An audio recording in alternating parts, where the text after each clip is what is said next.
Selamat malam para netizen dimanapun kita berada, salam inspirasi bagi kita semua. Ini survei IPO, Anies bakal jadi presiden Indonesia ke-8 jika digelar Pilpres hari ini. Wah, ini sangat luar biasa bahwa Anies Baswedan dalam survei-surveinya itu menang begitu kan. Itu menunjukkan bahwa elektabilitas dan akuntabilitas Anies Baswedan saat ini sangat tinggi luar biasa begitu. Tetapi ada yang muncul spekulasi memang bahwa lah ngapain kita harus percaya kepada survei dan sebagainya padahal presiden masih jauh, katanya seperti itu.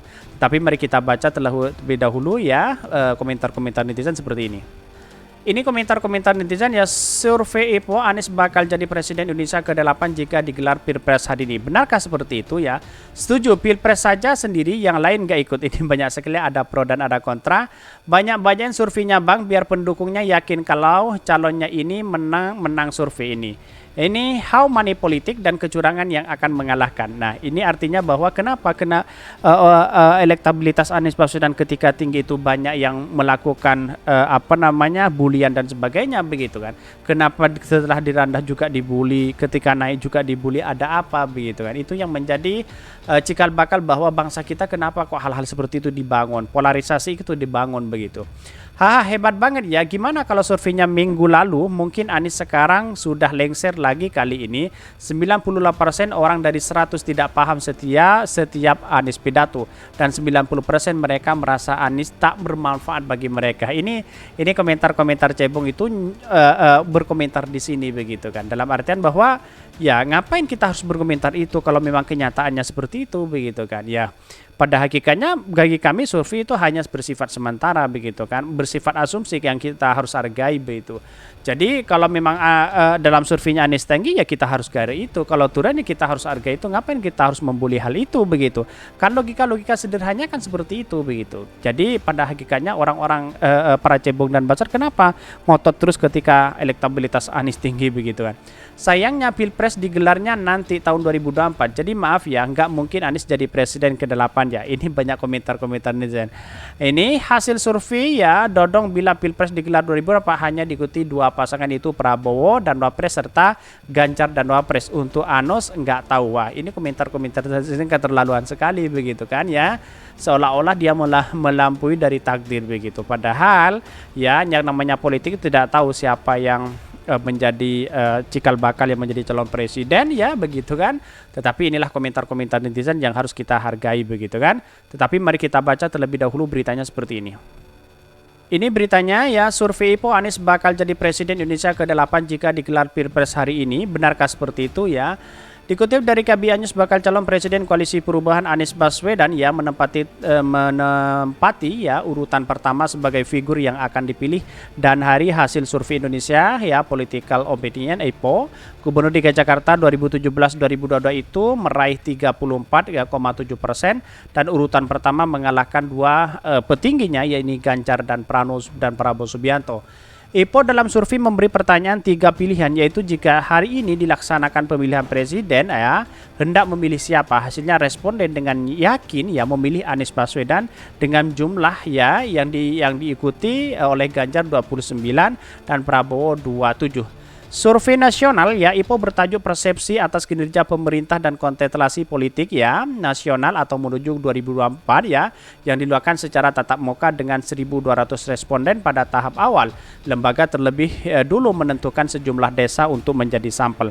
Pada setiap desa yang akan dipilih secara acak menggunakan random case grade paper sejumlah 5 RT.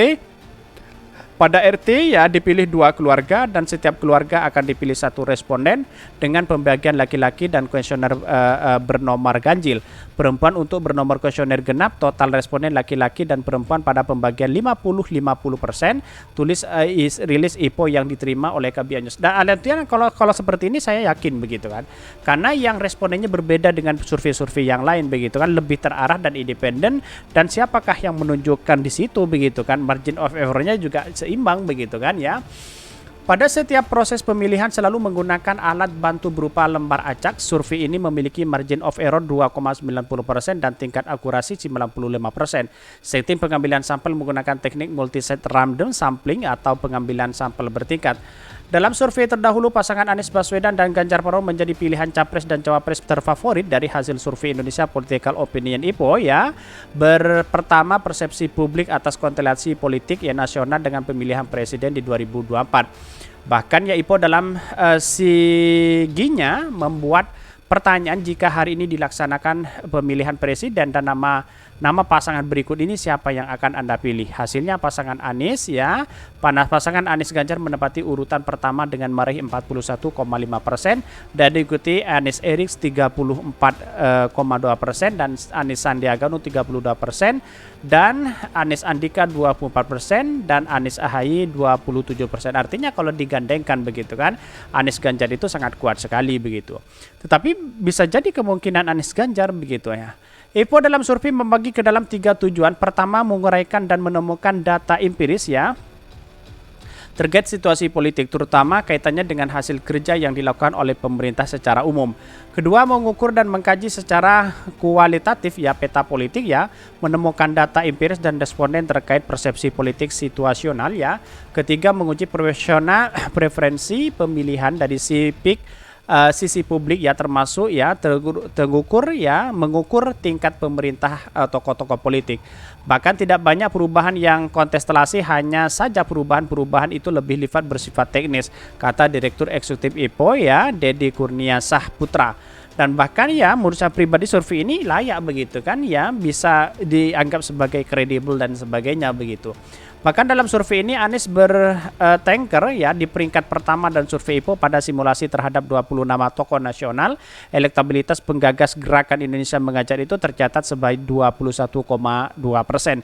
Satu peringkat bawah Anies ada nama Ganjar Pranowo, elektabilitas Gubernur Jawa Tengah ini sebesar 18,6%. Disusul Ketua Umum Partai Gerindra Prabowo Subianto dengan elektabilitas sebesar 16,4% di peringkat 3. Artinya kalau ini masuk kalkulasi politik, kalkulasi dalam survei, bahwa ini bisa akurat hal-hal data-data seperti ini begitu kan, menunjukkan bahwa Anies Baswedan tidak bisa dikejar hari ini begitu dengan adanya survei-survei seperti ini kalau itu dilakukan hari ini, karena dilakukannya masih 1 tahun ya, bisa saja turun bisa saja naik, karena asumsi kita bahwa selama ini yang dilakukan oleh Anies Baswedan sangat luar biasa sekali begitu kan ya. Kalau yang awalnya Ganjar di posisi pertama sekarang sudah tergeser begitu, diganti posisi Anies Baswedan karena mungkin masyarakat sudah tahu sosok menjadi calon presiden itu adalah Anies Baswedan. Kira-kira seperti itu begitu.